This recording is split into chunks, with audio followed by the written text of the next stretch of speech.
चलते हैं reserve seats पर। मैं एक और तरह से आपके सामने केस पोर्ट्रे करने की कोशिश करता हूं, क्योंकि मुझे मालूम है कि आपको पाकिस्तान के पॉलिटिकल डायनामिक्स बहुत ज्यादा उनका अंदाजा नहीं है। ये ऐसे समझे कि पाकिस्तान का जो मौजूदा सियासी निज़ाम और सियासी सेटअप है, ये जुड़ा हुआ है रिजर्व सीट्स के केस से। क्योंकि अगर रिजर्व सीटों का केस, उसका फैसला हुकूमत की फेवर में आता है, ये सीटें हुकूमत को मिल जाती हैं, तो हुकूमत के पास 2/3 मेजोरिटी आ जाएगी और वो कॉन्स्टिट्यूशनल अमेंडमेंट करके मौजूदा जो चीफ जस्टिस है काजी फाइज साहब, जो सर्व कर रहे हैं एस्टेब्लिशमेंट और हुकूमत के इंटरेस्ट को, उनको वो 3 साल की एक्सटेंशन दे देंगे। और इसके साथ साथ हाई कोर्ट्स में जिन जजेस ने बगावत की थी, एक कॉन्स्टिट्यूशनल अमेंडमेंट के जरिए उन जजेस का भी इधर उधर ट्रांसफर करके उनके इख्तियारात को खत्म कर दिया जाएगा। ये सिनारियो आपके सामने है। काजी फाइज ईसा के जायचे को सामने रखते हुए, मद्देनजर रखते हुए, आप बताइएगा कि रिजर्व सीट्स का जो मामला है उसमें बज़ाहिर तो ये नजर आ रहा है कि 7 जजेस वो काजी साहब के खिलाफ है, 6 जजेस काजी की फेवर में है, और एक उन 6 में से वो स्विंग वोट कहने के, वो किसी भी टाइम फैसला कुन हो सकता है। तो आपको क्या नजर आ रहा है कि ये रिजर्व सीट्स हुकूमत के पास जाएंगी, तहरीक इंसाफ के पास जाएंगी, या किसी के पास नहीं जाएंगी? और काजी साहब का भी मुस्तकबिल बताइएगा कि टेंशन नजर आ रही है? शफकत भाई, काजी साहब की एक्सटेंशन तो मुझे नहीं दिखती है। अगर ये नवंबर से पहले पहले है तो ये तो फॉर श्योर है काजी साहब की एक्सटेंशन नहीं होगी। और अक्टूबर अक्टूबर में ना तो नहीं होगी, ये मैं आपको पहले से बता दूं। उसका रीजन ये है, जो सेटिंग की पोजीशन होगी उस वक्त, वो उस पोजीशन में होगा जिसमें जस्टिस ऑन द टॉप। तो मैंने आपको काफी दफा बोला है, तो ये कॉन्स्टिट्यूशनल अमेंडमेंट अगर ये कर भी लेते हैं तब भी मैं आपको ये बोल सकता हूँ कि उनकी मुझे वापस से एक्सटेंशन नहीं दिखती है। ठीक है, अब आते हैं आपकी सीट वाला केसेस। सीट वाली केसेस मुझे ऐसा लगता है कि ये किसी के हाथ में नहीं आने वाली। अगर पीटीआई को ये सीटें चाहिए होंगी तो उसके लिए उनको बहुत जद्दोजहद करनी पड़ेगी। अब मुझे नहीं पता कि अगर ये अनाउंस कर देते हैं कि ये सीटें किसी को नहीं मिलेंगी या वॉट एवर थिंग इज, तो उसके ऊपर अगर वापस केस लड़ा जाता है या पीटीआई कोई नया केस डालती है तो वो शायद, मतलब इस शॉर्ट में मुझे जरा मुश्किल हालात दिख रहे हैं कि गवर्नमेंट के भी हालात हाथ में नहीं आएगी और ये पीटीआई के हाथ में भी नहीं आने वाली। अब ये मुझे नहीं पता इसका क्या रिजल्ट होगा, लेकिन ऐसे ही कुछ रिजल्ट होगा, ये किसी के हत्थे नहीं चढ़ेंगे। इंटरेस्टिंग। देखिए, बात वही है कि एस्ट्रोलॉजी और जर्नलिज्म का जब कॉम्बिनेशन होता है तो बड़ा एक इंटरेस्टिंग तज्जिया सामने आता है। पीटीआई अभी तक इस केस में फ्री की नहीं है, पिटिशनर ही नहीं है।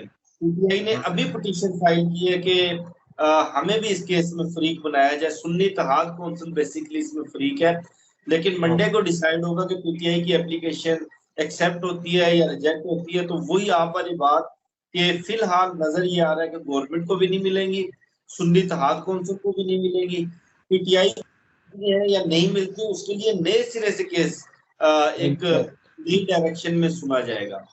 बहुत इंटरेस्टिंग। आपने सारा इससे सिनारियो क्लियर हो गया, और इससे बज़ाहिर नजर ये आ रहा है कि काजी फाइज ईसा की एक्सटेंशन का रास्ता बंद हो गया।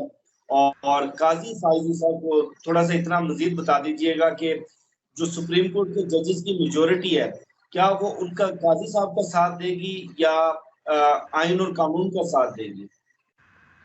एज पर माई नॉलेज उसको कानून और उसका साथ देना चाहिए, अदालत का साथ देना चाहिए। मुझे नहीं लगता कि काजी फाइज ईसा का देना चाहिए। ये आपके लिए इंटरेस्टिंग बात होगी, लेकिन मुझे ऐसा लग रहा है कि उनको नहीं देना चाहिए और वो देंगे भी नहीं।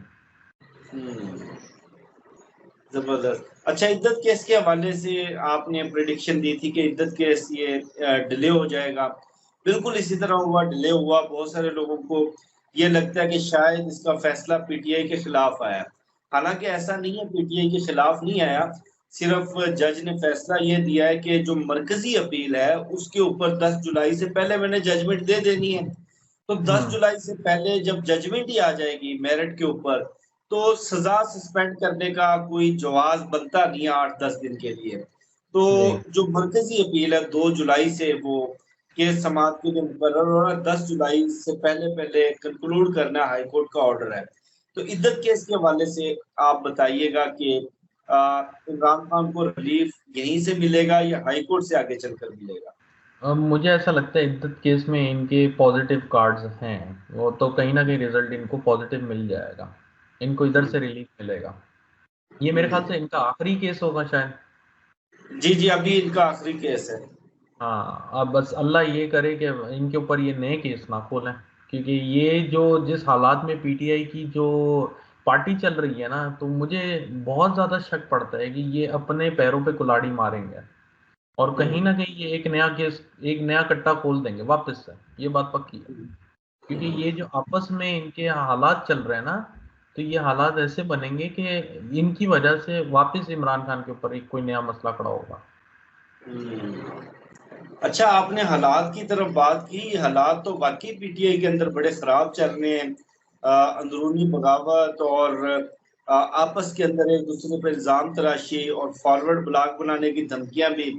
तो आपको कुछ ऐसी पॉसिबिलिटी नजर आ रही है कि पीटीआई से कोई एक बड़ा ग्रुप अलग हो जाए? अगर इनमें से कोई, मैंने जैसे आपको बहुत अरसे से बोला है कि जो इमरान खान को इस हालत में पहुंचाने वाले हैं ना, वो उनके कोई करीबी साथी हैं या कोई दोस्त हैं या रिश्तेदार हैं, ये मैंने आपको काफी दफा बोला है। बिल्कुल तो बिल्कुल। अब ये जो चीजें हैं ये आपके सामने डेफिनेटली आएंगी। जो ग्रुप बाहर निकलेगा वही आपको समझ में आ जाना चाहिए कि यही हक, मतलब इन्होंने ही सारी सिचुएशन खराब की है और अब वो पिक्चर में आ गए हैं, पकड़े गए हैं और नजर में आ गए। अब जाहिर है ये चीजें मीडिया पे तो नहीं आएंगी कि यार इन्होंने ये किया था, वो तो पीटीआई की बदनामी है। तो ये चीजें डेफिनेटली जो सामने से निकल रही हैं वो इसलिए नहीं निकल रही कि उनके साथ अच्छा नहीं हो रहा, वो खुद को पहचान लिया है या आवाम ने उनको धक्का दिया है एक तरह से। ये जो एक इस्तीफा आया था बीच में, कल या परसों एक इस्तीफा आया है, तो ये एकदम से आवाम के प्रेशर से आया ना, और आवाम ही सैटन है। आपको मैं एक बात बता दूं, ये आवाम, मैं आपको बोलता आ रहा था कि आवाम सड़कों पे आएगी। आवाम सड़कों पे क्यों आएगी? क्योंकि आवाम ने अब जस्टिस की तरफ जाना है, तो जस्टिस के लिए आवाम बाहर आ रही है ना, और घूमने फिरने तो नहीं आ रही बाहर। तो वो जस्टिस के दरवाजा खटखटाया जाएगा आवाम के थ्रू। अच्छा, एक और चीज मैंने आपसे पूछनी थी कि जिन लोगों ने बगावत की है, जो लोग पार्टी के अंदर इख्तलाफात और लड़ाई झगड़ों को फरोग दे रहे हैं, उनका ये दावा है कि इमरान खान की रिहाई अदालतों के जरिए नहीं होनी। इमरान खान की रिहाई अवाम को सड़कों पर बाहर निकाल के लॉन्ग मार्च के जरिए, एहतजाज के जरिए होगी। और जो मौजूदा लीडरशिप है वो इमरान खान की रिहाई के लिए कोई संजीदा कोशिश नहीं कर रही। और हम कहते हैं कि आप सड़कों पर निकले और वो हमारी भी बात नहीं सुनते, इसलिए हम उनके खिलाफ बगावत करते हैं। तो हमारे नाजरीन को जरा ये भी बता दें, क्योंकि लाइलमी भी एक बड़ी कह लेंगे नेमत होती है अल्लाह की। आपको पाकिस्तान के पॉलिटिकल डायनामिक्स नहीं पता, इसलिए आपका जो तज्जिया है उसमें बाइसनेस नहीं रहती। बाइसनेस जब ना हो किसी चीज में तो बड़ा प्योर एनालिसिस होता है। तो इसमें कौन सा ग्रुप आपको हक पर नजर आ रहा है और कौन सा ग्रुप आपको एक गलत डायरेक्शन में जाता हुआ नजर आ रहा है? शफकत भाई, ये जब आवाम बाहर आएगी, ये एक जो है महाज खुल जाएगा और कहीं ना कहीं बहुत ज्यादा बोलते हैं ना कि मसला बन जाएगा, और कहीं ना कहीं ये के लिए बहुत खराबी पैदा कर देगा। तो तसादुम का तो बहुत खर्चा है, बहुत ज्यादा खर्चा है। तो इसलिए आवाम बाहर ना आए तो इसमें सबकी भलाई है। देखिए, आवाम से बाहर आना है, ये बात आप लिख लें, क्योंकि सिचुएशन बनी हुई है ना, इसमें आवाम सड़कों पर 100% आई है। लेकिन अगर पीटीआई की आ गई तो कुछ ऐसे लोग होते हैं जो जानबूझ के तसादुम बनाते हैं। आप मेरी बात समझ, तसादुम का जो सारा मलबा है ना वो फिर इनके ऊपर आ जाएगा। और यही एक वजह है कि मैं आपको पहले बता रहा था कि अगर ये डायलॉग पे चले जाते हैं ये सबसे बेस्ट वे आउट है, क्योंकि आवाम इलेक्शन में बाहर आने वाली है और अब बहुत समंदर बन और जोर भी बहुत हो। पहले काफी दफा आई है, वापस चले जाते हैं, धरने खत्म हो जाते हैं, लॉन्ग मार्च खत्म हो जाती है। लेकिन कहीं ना कहीं मुझे ऐसा लगता है कि इस दफा अगर आवाम बाहर आई तो ये गवर्नमेंट से संभाली नहीं जाएगी। तो यानी इसलिए आप, जी जी जी, कंटिन्यू करें। इसलिए आवाम अगर सड़कों पर आती है तो वो बोलते हैं ना कि एक एहतजाज होता है, नॉर्मल सा एहतजाज, वो समझ में आता है, एक छोटी मोटी रैली समझ में आती है, लेकिन ये लॉन्ग मार्च और धरने, ये बहुत खतरनाक है, ये बहुत खतरनाक है। इसमें बहुत तसादुम हो जाएगा और इसमें कोई रिजल्ट नहीं आना, और ये लंबा हो जाएगा केस। यानी आप ये कह रहे हैं कि जो लॉन्ग मार्च की बातें कर रहे हैं, एहतजाज की बातें कर रहे हैं, सड़कों पर आने की बातें कर रहे हैं, तसादुम की बातें कर रहे हैं, वो इमरान खान के दोस्त नहीं है और बल्कि दुश्मन है, और पार्टी को भी कमजोर कर रहे हैं और इमरान खान को भी गलत डायरेक्शन पर डाल रहे हैं। बिल्कुल सर, बिल्कुल यही मैं आपको बोल रहा हूँ। देखें, कुछ वक्त होता है जिसमें एक्शन लिया जाता है, कुछ वक्त होता है जिसमें बैक ऑफ किया जाता है। ये बैक ऑफ करने वाला टाइम है, इसमें एक्शन लिया जाएगा तो काम खराब हो जाएगा, उसमें रिएक्शन हो जाएगा। तो इसीलिए मैं 2-3 हफ्ते से आपको एक ही बात कर रहा हूँ कि dialogue is the best way. और काफी नाजरीन मैसेज भी करते हैं कि यार डायलॉग कैसे होगा, गवर्नमेंट नहीं मान रही। अब डायलॉग ऐसे होगा कि कुछ मानी जाएंगी, कुछ मनवाई जाएंगी। आप एक बात पे स्टिक नहीं रह सकते, आप हमारी ही सुने या हम जो चाह रहे हैं वो ही करें, क्योंकि आप गवर्नमेंट में नहीं है, अभी तो आप जेल में हैं। तो आप जेल से तो निकलें, पहले जेल से निकलेंगे तो बहुत कुछ हो जाएगा। लेकिन आप अगर एक ही उसमें रहेंगे कि आवाम बाहर निकल आए और आवाम एहतजाज करे, तो इसमें सिर्फ तसादुम है, किसी का कोई भला नहीं है, सिर्फ नुकसान है, और पाकिस्तान का ही नुकसान होगा।